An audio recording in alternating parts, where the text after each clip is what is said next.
morning, everyone. Good morning, champions. Good morning, ladies and gentlemen. Welcome to our Super Monday Masterclass. I welcome you all to this amazing meeting today. We thank God for the most beautiful and amazing weekend. And this morning, we're going to be examining something very, very unique, something very, very powerful. And we're going to be going through the powerful blueprints. Our powerful blueprint we used in 2021, the 2021 blueprint. And I'm going to be pulling out some very powerful lessons, in the blueprint to help you build your business, right? So I'll be taking you through the 2021 blueprint and pulling out some very powerful points from that particular blueprint as delivered by our president, Ambassador Michael Okoli. So we're going to be looking at the blueprint for 2021. The title of that blueprint is Creating Millionaires, No Excuses.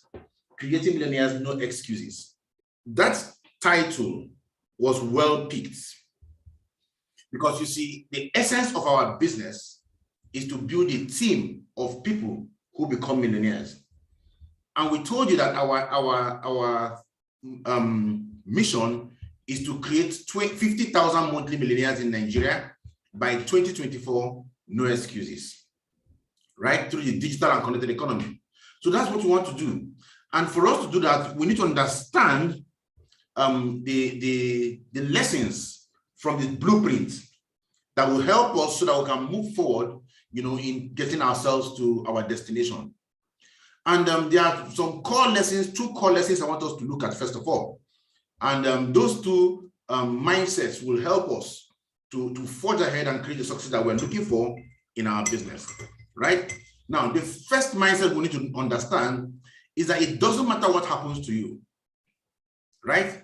How you react to what happens to you defines your outcome. As simple as that. It doesn't matter what happens to you. Many of us have gone through challenges. Many of us are currently going through challenges.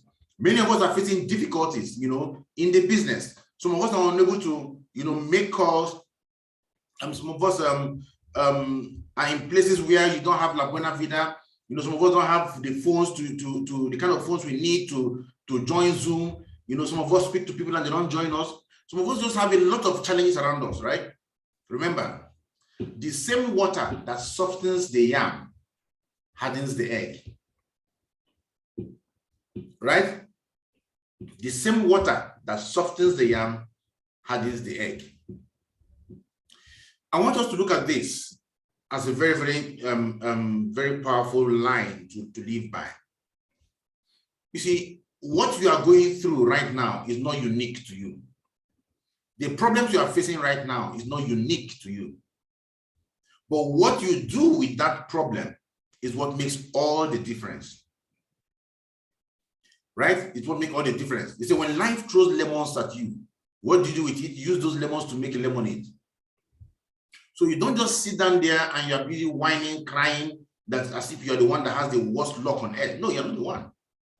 You can actually take what is happening to you and create something very amazing and formidable with it, right? So the same water that softens the yam hardens the egg. The pressure you're going through right now, what do you want to do to you? Right? What do you want the pressure to do to you? So the outcome is how you define what happens to you that matters. So you can take what is happening to you right now and use it as fuel to transform your life, or you can use it as an excuse to remain where you are. Right? The second mindset I want to have is very simple. The word impossible is only a mirage. It does not exist. The word impossible exists only in the minds of anybody that believes it, right? Impossible can either be read as impossible, or it can be called I'm possible. I am possible, right? So whichever line of interpretation you give it is actually correct for you. So you can see things and say, yes, things are difficult, things are not working well, or you can transform everything and see something amazing in everything you do. We need to understand that the world has changed. Everything is changing all around us. Businesses are closing up just because of technology. People are losing their jobs by the day. Companies are able to pay people. Companies are folding up. It might look very bleak for so many people. But guess what? In the midst of all this, we have this amazing set concept, this beautiful system called the La Buena Vida. The La Buena Vida is the last hope of the common man. It's a ray of hope in a dwindling economy. In a slow economy like Nigeria, the La Buena Vida is here to transform lives. The La Buena Vida to the common man is a hope that gives him the capacity to play the game of money, that gives him the capacity to pay his rents, to pay his children's school fees, to feed his family, and ultimately to become a millionaire. We need to understand this clearly, because the average person out there who wants to become a millionaire does not have a functional plan that is designed to make him a millionaire. The guy only has a plan to hustle until the day he dies. He has no plan that is guaranteed to make him a millionaire if he does those activities consistently over a period of time. The La Buena Vida is here for you. Right? You see, if you decide to be a millionaire and remain a millionaire, the La Buena Vida is what you need. Right? That's why we've said that the title of what we're discussing today is Creating Millionaires in the Connected Economy, No Excuses. So I want to ask you a few questions. What does it take to be a millionaire? What does it take to be a millionaire? First, you need to become a millionaire. First, you need to become a millionaire because you cannot give what you don't have, right? The same number that what don't have it. You cannot give what you don't have. So for you to create millionaires, you also need to be a millionaire, right? And you need to be in the path towards becoming millionaires. But you see, I tell people that in our business, if you are behaving like a millionaire, if you have the mindset of a millionaire, you too can create millionaires, even if you're not a millionaire yet. If you have the mindset, as you advance towards becoming a millionaire, you can be pulling people along with you who will become millionaires with you. And I'm going to be giving you the 5 pillars to creating millionaires. If you use these 5 pillars, this year is going to transform for you. Pillar number 1, a heart of gold. Go to the chat room now, type down pillar number 1, a heart of gold. Right? A heart of gold. Type it down. Pillar number 1, a heart of gold. A heart of gold.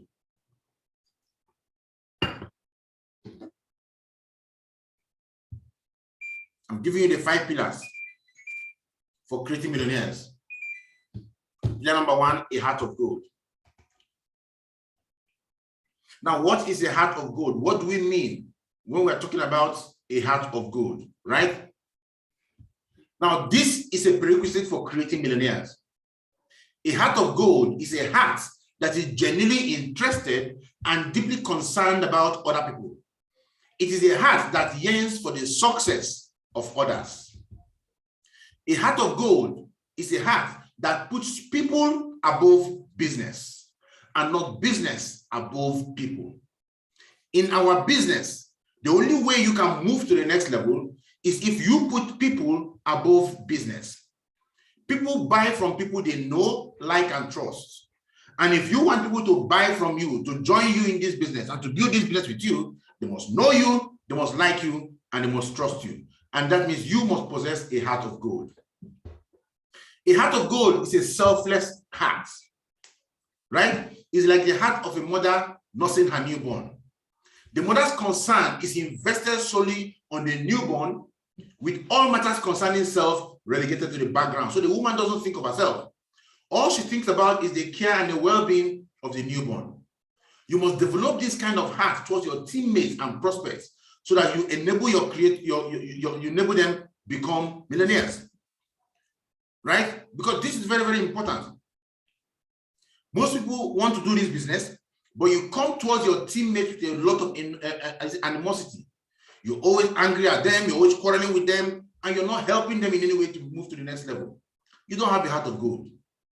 People who do not consciously develop this kind of heart will lose steam during the course of the year and as they do their business. This heart must be deliberately developed to attract, keep people in the business. Now, understand that creating millionaire is a daunting task. You will need a strong will, right? Very strong will, fueled by a heart of gold. Now, understand that research has shown that people are more likely to last in a long battle and overcome if the reason they are fighting is for the betterment of other people who are less privileged than themselves. Imagine the war in Ukraine. The Ukrainians are facing an adversity from Russia, the second most powerful nation in the world, a much bigger army. Yet, they have been winning battles after battles because they know what they are fighting for. They are fighting for the betterment of their people. They are fighting for the desire to be alive, to remain alive, and not to be exterminated. So make no mistake, the heart of gold is a prerequisite for creating millionaires in this business. It cannot be skipped, and you must on purpose achieve this. Like I said, this business is a holy business. The only business in the world that allows you to grow by helping others grow. And you can only achieve this if you have a heart of gold. So the question is, how do you develop a heart of gold? How? Number one, always exercise empathy. Exercise empathy. Continually see yourself in the position of others, in the position of your teammates, in the position of your prospects. Consider them the way you would consider your blood relatives. Your heart disposition will change. That's very important. So listen to your people, work with them, be empathic, help them where possible, right? But always have the capacity to know the difference between excuses they make, right? When they make excuses and something which is a real challenge for them. You must know how to identify that. When you identify something that's really a challenge for them, help them in every way possible. Number two, practice the art of listening. Make up your mind to listen more this year over talking. Listen to what your teammates are saying. People want to be heard and understood. Remember that people don't care how much you know until they know how much you care. Never forget that. It is not always about you. The world does not revolve around you. It includes other people as well. So you need to have that in your mind, right? So listen to people. Listen to what people are saying. That's why you have 2 ears and 1 mouth. Use it to that ratio. Listen more than you talk. If you listen to your people, you will know where they are having challenges from. You will know where they're having problems, and you will know how to help them in ways that will really help them, right? Remember when Jesus crossed over to the other side of the Jordan, according to the Bible, Jesus crossed to the other side of the Jordan, and when he crossed there, a large crowd of people were gathered there waiting for him. Jesus must have listened to them because he turned to his apostles and he told them, feed these people, give them something to eat. He didn't sit down and begin preaching to them. No, they needed food. It's only a hungry man that can listen to the word of God. And he heard their yearnings and he told the apostles, give them food. So too, when you listen to your people, you will know when your people need food and you will know when your people need motivation. The worst mistake you can be making is motivating a hungry man, right? Also, the number 3 thing you must do to develop a heart of gold is, without ceasing, recite the affirmations that will come at the end of this program I will tell you today, right? We have what we call our affirmation of champions. And you want to recite those affirmations, right? That you have a heart of gold and you care about people. When you repeatedly say things to yourself, you begin to morph into your affirmations and they begin to become a reality for you. That's one of the powerful things about affirmations. When you say affirmation, when you make affirmations, you proclaim things to yourself, you are reprogramming your subconscious mind. And your subconscious mind is infinitely powerful and it will help you move towards your goal, right? So what does it take to create a millionaire? Number 1 pillar to creating millionaires is a heart of gold, right? So that brings us to the second pillar of creating millionaires. And this one is very, very powerful. Pillar number 2, industrializing the connected economy. Write it down. This is what we use to transform our team. Pillar number 2, industrializing the connected economy. Write it down, and I want to discuss this. Now, many of you are familiar with the connected economy. The connected economy is the economy where we are today. where we're able to create services, right, without being there and through connections, right? Network marketing is a business that operates in a connected economy. But for you to build massively and create the success you are looking for, you have to learn how to industrialize the connected economy. And this is what has set De La Buena Vida apart from other network marketing companies and groups around the world, right? We witness the gradual winding down of the industrial economy. It is happening. Now, even though it may not be eliminated totally, the time has come for a new economy to take over. And that new economy is a connected economy. And you can see that things are changing drastically, right? Through the connected economy. You see that you no longer have places where you go buy video cassettes to go play, right? You no longer buy DVDs to go play. Those businesses are no longer in existence anymore. Today, people are getting their videos on YouTube, getting their videos on Netflix. It's as simple as that, right? That is the connected economy coming into play.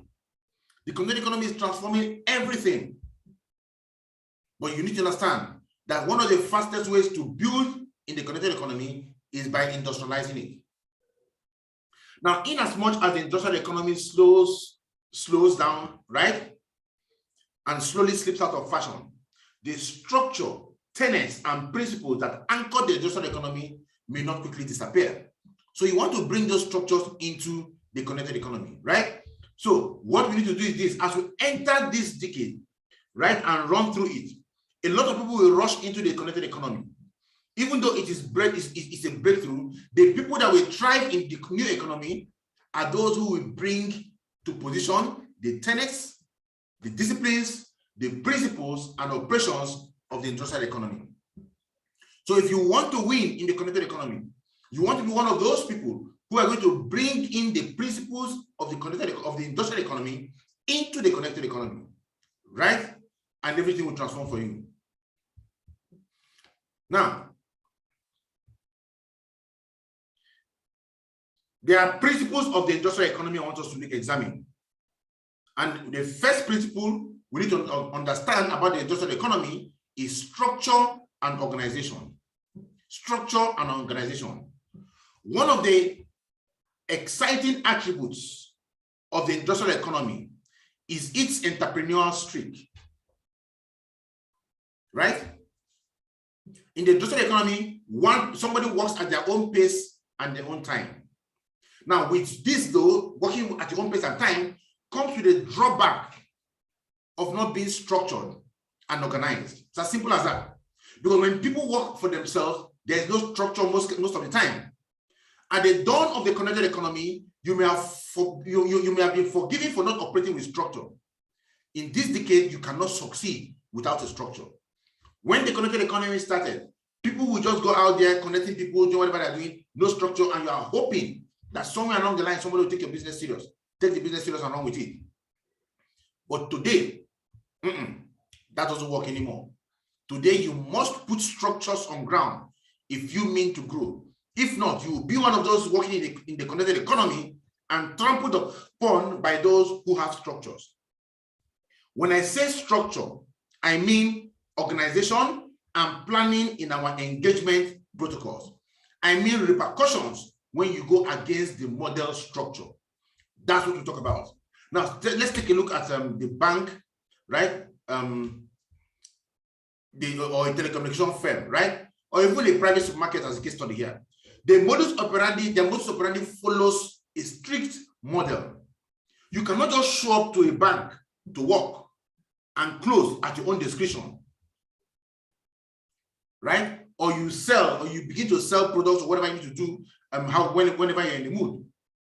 You don't just show up and behave anyhow and expect everything to go well for you. If in a traditional business model, some of us run businesses in the connected economy.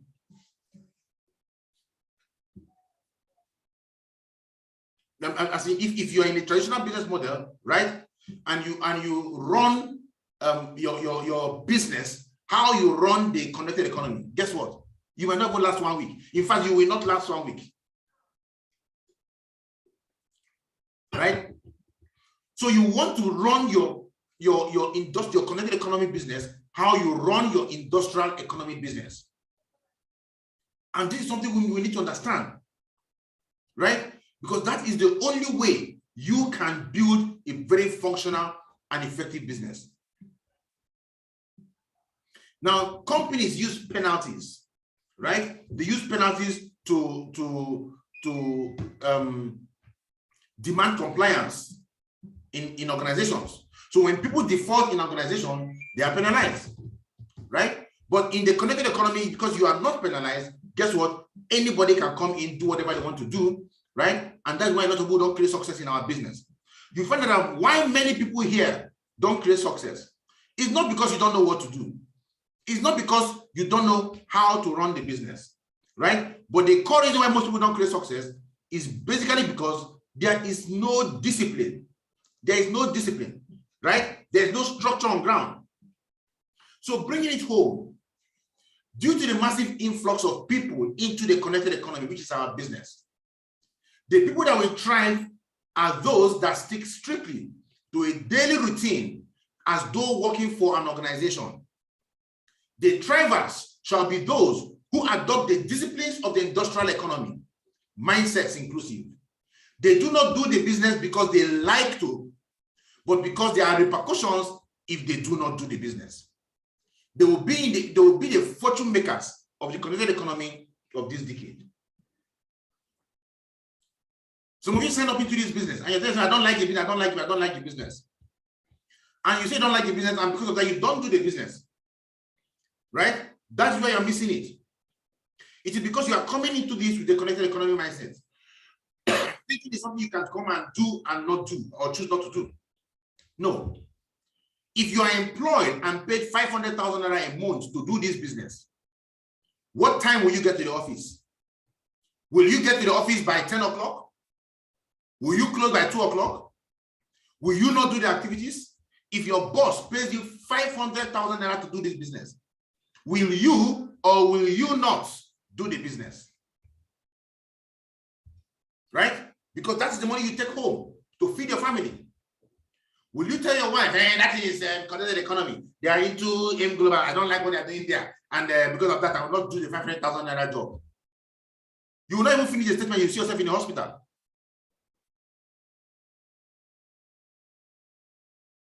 You need to understand this, that people who are going to thrive in this business are those who adopt the disciplines of the industrial economy. Those who do this business as if they are working in a bank. Those who do this business and say, you know what, I'm going to create success in this business no matter what. They will be the fortune makers of the connected economy in this decade. The principles of success, ladies and gentlemen, will never change. It will never change. I keep saying it. Success will never lower its standard to accommodate you. I emphasize this again. Success will never lower its standard to accommodate you. You must raise your standard to attain success. Drawing examples from the bank, only people who adopt the discipline, who are regimented, right? Who go through appraisals and penalty models of the industrial economy in this business will make a fortune in the connected economy. The other day I talked about the regimenting your M&M network. You must regiment it. That's why we have what we call our daily method of operation. We even have the daily method of operation for part-timers. If you don't regiment it, you cannot build. If you don't include penalties, you cannot succeed. It's as simple as that. So if you want to win in the business, in the connected economy, you must make sure that you are ready to regiment your business. This is the reason why we have offices all around the country, because it allows us to sit down and regiment our business. That's why when somebody joins us, we say, do you want to do this business part-time or full-time? This is what part-time means: 4 hours a day, 1 hour sell meeting, 1 hour prospecting, 1 hour follow-up, 1 hour booking of prospects. This is what full-time means, 8 hours a day. And we give you the regimented workflow for full-timers. Because you're in business. The alternative is to be a spare timer. And spare timers are people who amount to nothing much. Because a spare timer does this business only when he's in the mood. So when you do the business only when you're in the mood, the business will pay you only when the business is in the mood. So only those who imbibe the industrial economy disciplines will make a fortune in the connected economy. Now let's look at the case in point, right? Now, a supposed full-timer invites 8 people. Listen to this case point. A supposed full-timer invites 8 people for an online briefing. He does not place reminder calls. He forgets to send the reminder text message to about 3 of them. He is not even set to make attendance 5 minutes to the event time. He does not deem it fit to log into the meeting to find out whether the prospects attended. He does not even call them after the meeting to follow up on them. Can you imagine such a thing? Right? And let's say he even calls the following day. He probably calls only 1 or 2 of the 8 he invited, and that is it. Guess what? Nothing happens. His upline sees him the next day, and they smile and banter as though there was nothing at stake. After doing all this nonsense, he meets the upline. The upline will see him, smile with him, laugh with him, chat with him. They go have a drink, and then they continue in the cycle of doing nothing. Nothing happens. This is the scenario you find so many people in our business. You will invite people, or not invite rather. You will not even attend the sale meeting, sorry, the presentation. You don't even know whether the people you invited attend the presentation. You went online to see whether they came. You invited them for physical meeting and you were at home. You invited them for big announcement and you did not show up. And after all this, your upline sees you and shakes your hand. Right? Congratulating mediocrity. Now, let's look at the other scenario. If this same person were to be working in a bank in the industrial economy and handles his client's responsibilities in the same manner, what do you think will happen? He will get a verbal rebuke followed by a query or a sack letter, right? And he is kicked out. The same attitude, different response sequence. This same person misbehaved in the industrial economy and he was sacked, he was trashed down, trashed immediately. But in the connected economy, he did the same thing and he went for a drink, which is upline, right? Because there are no consequences. You need to wake up, gentlemen and ladies. And you need to understand that for you to build your business, because this thing is called a business, like any other business in the world, don't play with it. For you to build your business, you must infuse consequences into your business. Your downlines don't have unlimited access to you. Type it there now in the chat room. Say this in the chat room. My downlines don't have unlimited access to me.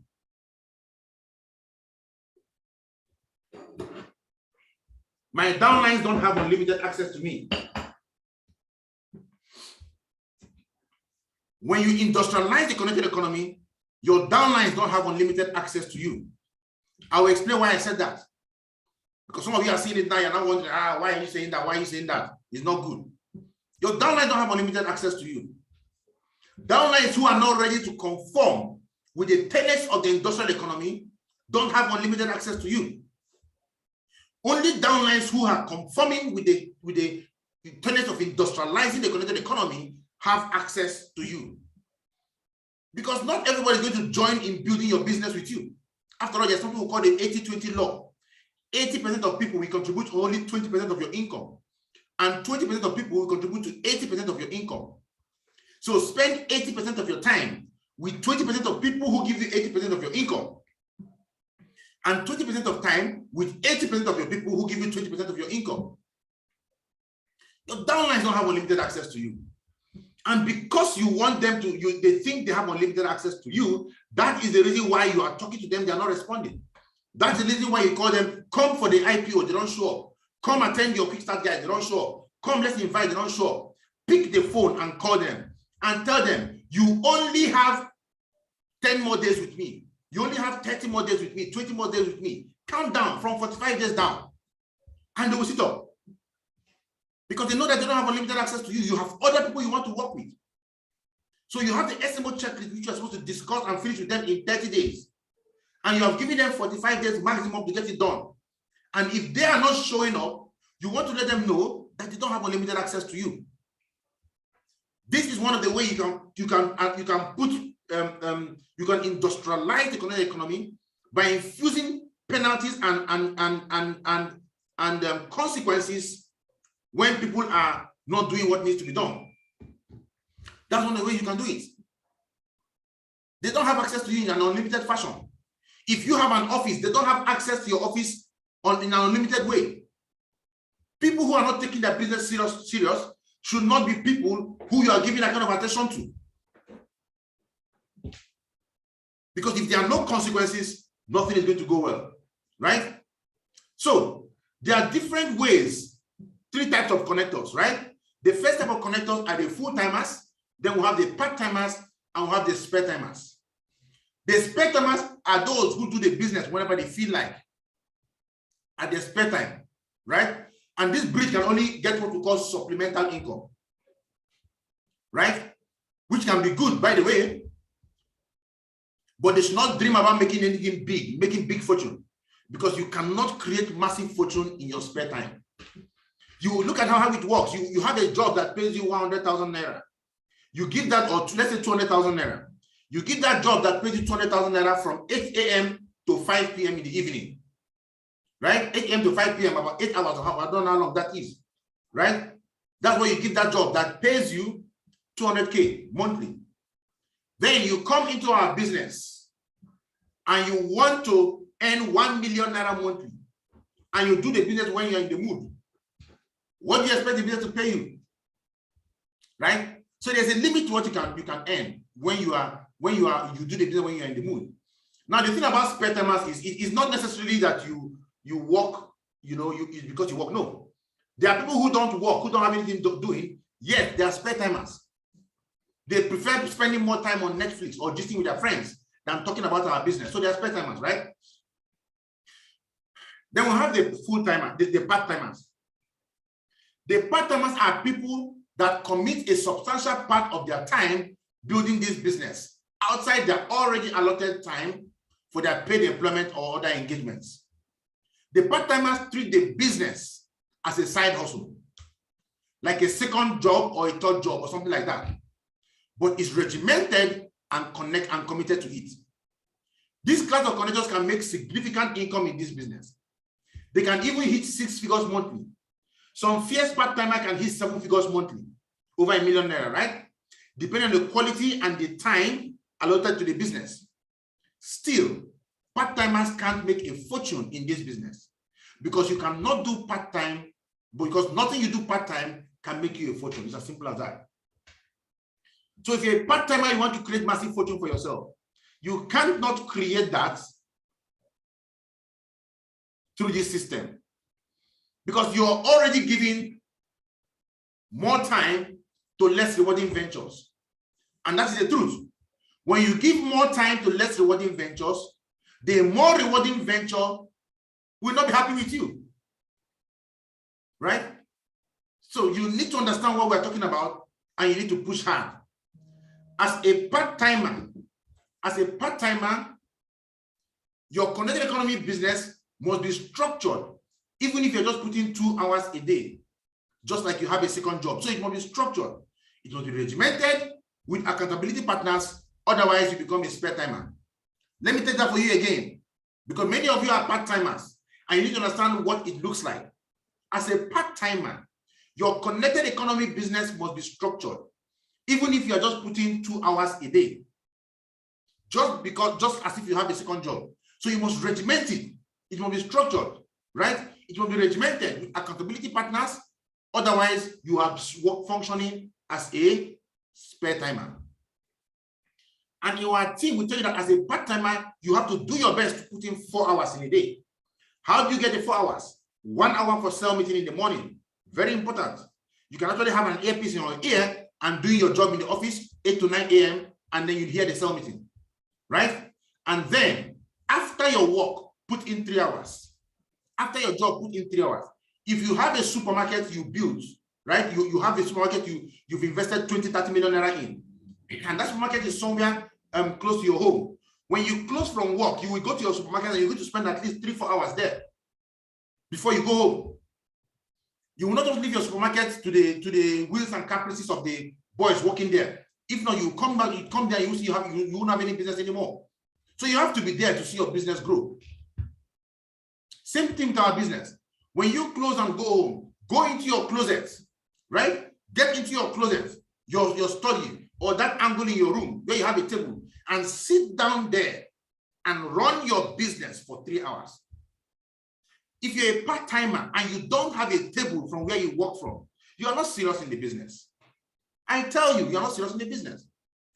If you have a house where you sleep, it means you have a space to put a table. If you have a house where you sleep, it means you have a space to put a table. Put a table there, put a chair there, and sit down. Even if it means raising your bed up and putting the table there, do it. Even if it means when you wake up in the morning, you carry a table and you go put outside. Keep the table outside.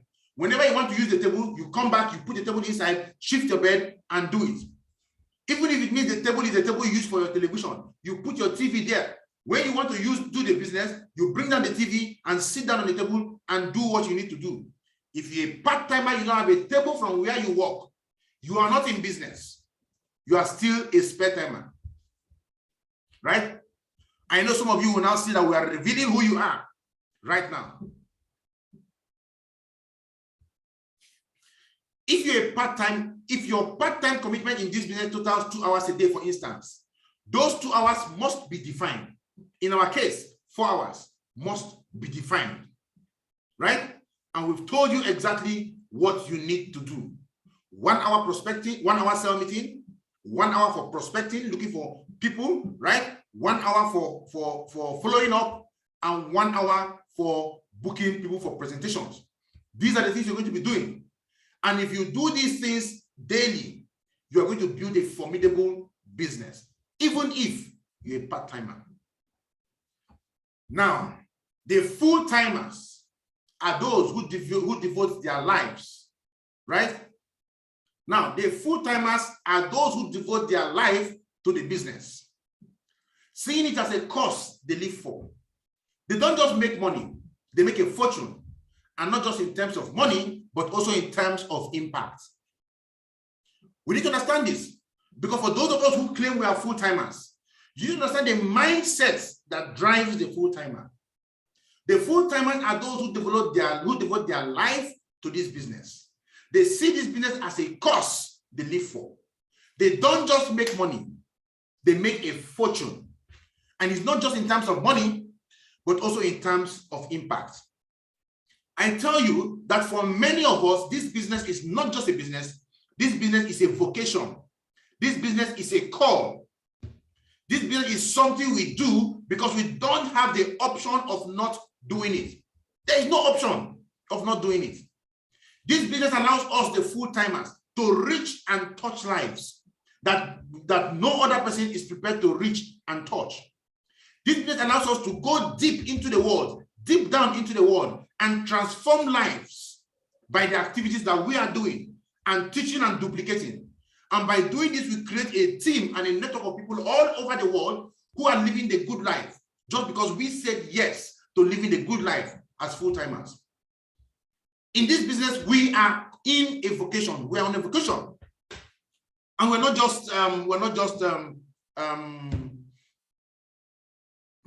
just doing network marketing. It's a vocation. It's a call to service. Because when we see the business and we said yes to the business, by saying yes to the business, we start doing this business. We teach people the business. We recruit people. We develop them. We work with them to become leaders. They recruit people. They work with them to become leaders. And we keep on building leadership down the line. Somewhere down your 600 generation, there could be somebody whose children would have gone wayward because the guy is broke. But because you said yes, and because you did the business, and you taught people to do the business down the line, somewhere down that 600 generation, that person is able to do the business, his family is able to live the good life, and these kids are no longer become wayward. These kids now become functional members of society that help build other people. And you, who said yes, 600 generations above that person, becomes responsible for generational wealth.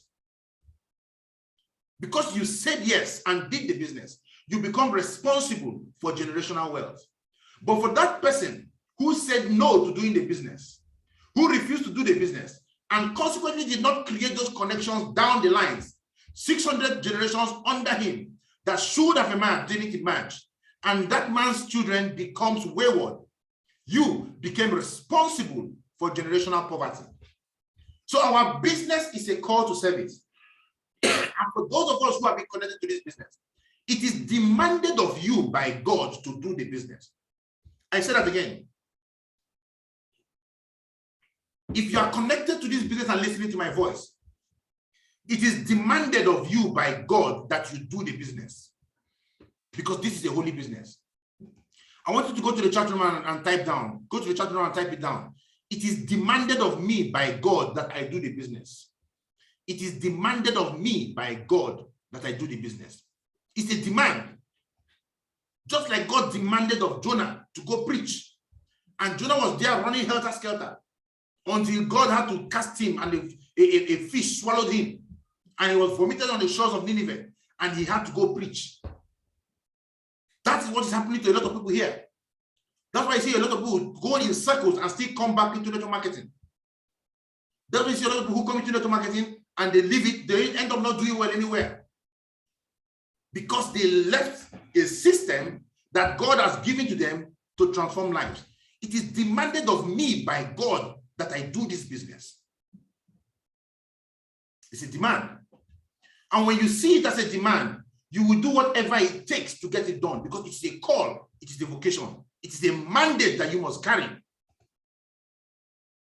The full-timer creates a duplicable team, yielding residual income, because he has all the time to build a team that will lead to residual income. The spare-timer does not have the time commitments, nor the part-timer. None of them have the time commitment, because they are not always present. Even though with time commitments, right? Even those with time commitment don't have the luxury of time to give the business what it really takes because of commitment elsewhere. Because people say, okay, you know what, I will do it, but guess what? They don't give it all it takes. They don't give it all it takes. As a result, he will experience attrition. That's people quitting the team, and find himself struggling predominantly, living and reliving the vicious cycle of starting over. That is what happens to somebody who is a part-timer and a spare-timer, right? You begin to relive the vicious cycle of starting over. You are struggling. Every time it's as if you are restarting your business. It's because you have the spare time and the part-time mindset. Because when you run it part-time and spare time, you cannot give people the attention they require. Think about it. You have teammates who want to become full-timers, and yet you're a part-timer. And you recruited somebody who's going to be a full-timer, and you work from 8 a.m. to 5 p.m. You only have from 5 p.m. to 8 p.m. to work with the person. But by that time, you're already at home. And probably the person is already at home. How can you create a result? How can you get the person to be who he wants to be? You end up forcing an eagle to remain a chicken. And you are reliving this vicious cycle of starting over again, which is not good, right? So you need to understand this fully. You need to understand the power of operating as a full-timer. So for those of you who are operating as part-timers too, you see that your commitment elsewhere hinders your ability to build a team. And that is why many part-timers suffer a lot of attrition. Yes. It is stated that full-timers make residual income in this business, yes. But a full-timer should justify his status by his commitments. So you don't say, yes, I'm a full-timer and that is it. It is not in the name. It is by the status of your commitments. What is the level of your commitments? What is the level of your commitments? That is something you want to ask yourself. right? Because I want to ask you a question. If a hidden camera is put there to monitor your activity every day and monitors you for 1 month, what will you do? What do you think will happen? Will your conscience even allow you to even encash the money in your DTC? Will your conscience allow you to do that? Because for some of you, the only reason you are even encashing is because there are people under you who are doing some activity and you're just encashing. As a full-timer, you go to your office in the morning with your day planned out and the activities you need to carry out, and ensure you undergo the penalties if you default. We have what we call the standard methods of operation, right? And we have what we call the daily method of operation. As a full-timer, you must understand these things and you must need them. So the first principle of the industrial economy is what? Who can type the first principle of the industrial economy? Go down to the chat room, type the first principle of the industrial economy. What is the first principle of the industrial economy? Type it down for me to see. Right? Type it down for me to see. What is the first principle of the industrial economy? We just discussed it. Type it down. Structure and organization. That is the first principle of the industrial economy. Right? This blueprint is going to take us some time, so we are going to do this blueprint in not just one meeting, right? It's not just one meeting. I will still discuss this blueprint tomorrow. We're going to continue, right? But for now, let's go ahead. The second principle of the industrial economy is it is statistics / and data driven. It is statistics and data driven. The industrial economy is statistics and data driven. That is the second principle of the industrial economy. We need to understand that very, very well. In the connected economy, we do not take proper stock. We just prospect, we invite, we follow up, and then, you know what? We move to the next. We have this saying in network marketing: some will, some won't. So what? Someone else is waiting somewhere. SW. Some will, some won't. So what? Someone else is waiting somewhere. And you just talk to people, you just keep throwing them out as trash. That is because you are not keeping proper stock. And this is where a lot of people miss it. In the connected economy, we do not take proper stock. We just prospect. We invite, we follow up, and we move to the next. We do not keep record of prospecting numbers in the past days, weeks, months, years, etc. How then do you hope to forecast your number variables for the present and the future with reference to the past numbers and conversion percentages from your prospecting, your invitations, and your follow-ups? The same goes for sign-ups, attritions as well. Take a proper look at the world right now. Everything is data-driven. Numbers are everything. Apply them to the connected economy. Observe your numbers. Keep stock of them. Analyze them. Utilize them in your projections and targets. With regard to appraisals, and scorecards should be applied. If you don't track your numbers, you cannot grow. You cannot control what you don't track. Jim Rohn said it is a numbers game. If you don't track your numbers in the connected economy, you will not be in business. What that means is that you need to sit down and you need to track your numbers in the connected economy. If you don't do that, you will continue to struggle. You will continue to struggle. And you don't want that to happen to you. Right? So each of us here need to, as a matter of urgency, track our numbers. The second principle of connected economy is that it is statistics and data-driven. The third principle of the connected economy is what? Constant momentum. I have emphasized momentum over and over and over and over again, right? Constant momentum. Because you see, momentum is called the leader's best friend, right? You say momentum solves every problem. That's why John Maxwell said that your problem is not your problem. The problem is some of you think you have a problem, and you start solving a problem which is not a problem. And because you are solving a problem which is not a problem, the problem which is the problem remains unsolved, because right now you are focusing on solving a problem which is not a problem. And as you keep solving a problem which is not a problem, you have now developed a problem which was not a problem in the first place. And because you're now solving a problem which was not a problem in the first place, you have now created a new problem for yourself that becomes a very big problem while neglecting the original problem. And in the end, what happens? You now have a very big problem to solve when you never had a problem in the first place. You see, for almost every problem in our business, not almost, for every problem in our business, there's one solution. That one solution is momentum. Momentum is the only problem you have. Momentum is the leader's best friend.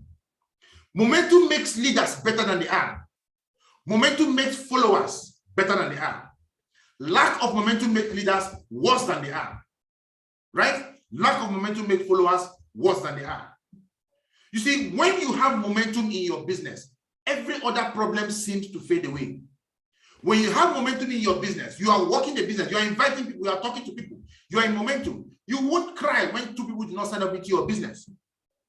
You won't cry. You are focused on those who are signing up, and you're working with those who are signing up. You are in momentum. But when there's no momentum in your business, guess what? Nothing can help you. Bring a train, a very powerful train, right? And then you put a sheet of paper in front of the train.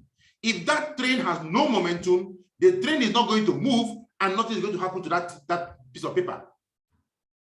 But even if you have a 6 feet steel reinforced wall on the track, and that train has momentum coming at 100 kilometers per hour, that train is going to slam right through that concrete wall, break it apart, and continue on its way, because now the train has momentum. You cannot fight with someone who has momentum. So we tell you that what your business needs is momentum, constant momentum. Momentum is a leader's best friend. And there are two types of momentum. The first one is personal momentum. The second one is group momentum. And I want you to understand that personal momentum precedes group momentum. Before you can have personal momentum, you must have group momentum. Before you can have group momentum, you must have personal momentum. You must be momentum first. Right? You cannot become, neither can you create a millionaire without momentum. And this is where a lot of people miss it. So what is momentum? Momentum is the ability to stay in motion, to accelerate that already achieved, and to keep it going. That's momentum. Stay in motion. Business in the connected economy thrives on momentum. Maintaining motion in your business is the gameplay of our trade, for we know that slow and steady does not win the race in this business. The unsteady supply of this reason is the reason a lot of people are not millionaires. They do not maintain same momentum they started with. They come in hot, and you know what? They wax cold almost immediately. You cannot afford to allow a drop in momentum. A mistake that is very costly, because in this business, the moment you drop the ball, when you return, you have to start all over again. And that's the thing about momentum. If you have momentum going for you and you leave it, you have to start pushing again. It's like pushing a car, right? If you push a car, start pushing the car, it becomes difficult to push at the beginning. But as you keep pushing, at a point, you find the car going. If you leave it, guess what? The car slows down. I've seen a lot of people in my team who come, and they come in with momentum, and they're hitting it, the thing is going. And guess what? They just slow down. I have someone who joined my team during the pandemic, and we worked with this woman, worked with her hard. Within 4 months in the pandemic, the woman had made about 10 million naira. Within 4 months, right after the pandemic stopped, she just dropped momentum, right? She dropped momentum completely, and you know what? Her business started dying off. She dropped momentum, and today, as I speak to you, she has waned. She's no longer doing the business because she dropped momentum. You don't drop momentum. You have to keep on pushing until your system goes on autopilot. And even when it goes on autopilot, you now move into being able to, you from time to time, you pop in, you manage the business, you talk to people, you infuse momentum, and you move. But once a while, you must consistently infuse momentum in your business. Whenever somebody tells you they've been in this business for several years and you observe that that person is not yet a millionaire, there's only one diagnosis: no sustained momentum. So you see, when somebody tells you, I have been in this business since 2016, and you don't see it in them, they are not yet millionaires in the business. The only problem is lack of momentum. That's the only problem. You create momentum by having a field calendar for the whole year. Have activities back to back, challenge back to back. That's why we're doing what we're doing. That's why you find out we do the Dubai qualification, we do CCS qualification, we do this challenge, millionaire challenge, we do this, we do that. That is momentum. And people who go from challenge to challenge to challenge to challenge are the ones who win in this business eventually. You must have a field calendar. I have gone to some of our offices around Nigeria, and these people do presentations only once a week. How can you run presentations only once a week, only on Sundays? Some run presentations only on Saturdays. And you are wondering where your problem is coming from. If you don't do presentations every day in your offices, you are not in business. In fact, if you don't do presentations twice a day, you are learning the business. You should be able to do a morning session and an evening session every day. Even if it is 2 people you speak to, you must have that capacity. It's all about momentum, right? So somebody go to the chat room, type the second pillar. What is the second pillar? What is the second pillar? The second principle of the industrial of the connected economy.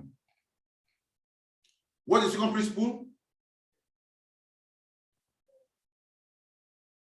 It is data driven, right? That is the second principle. So what is the first pillar of the connected economy? The first pillar of the connected economy is what? A heart of gold, right? A heart of gold. That's the first pillar of the connected economy. What is the second pillar of the connected economy? Industrializing the connected economy. That's the second pillar. Industrializing the connected economy. And under that, we had the principles of the industrial economy. The first principle of industrial economy was structure and organization. The second principle of industrial economy was what? Statistics and data driven. And then we had the third pillar. The third pillar of the industrial economy, of the connected economy, is what? Constant momentum. Constant momentum, right? And we have exhaustively discussed constant momentum, right? And now that brings us to the fourth pillar of the connected economy. The fourth pillar of the connected economy, right? And the fourth pillar of the connected economy, we are going to continue that discussion tomorrow, right? So I will discuss the fourth pillar tomorrow, and we'll see how far we can go, right? So gentlemen and ladies, you have been going through the 2021 blueprints, right? Because this blueprint is still very, very effective for us in the team today, right? I want to urge you, leave the tenets of the blueprints. Whatever it is we're telling you here, leave it. Begin to leave it, and you're going to develop and going to build a very powerful team this year. Remember, if you're not in business, you're not in business. Are you a part-timer? Are you a full-timer? Or are you a spare-timer? The choice is yours. Thank you so much, guys. I will come back tomorrow, and I will continue to discuss this blueprint. Until I'm done with it, I will anchor the 7 meetings. God bless you all.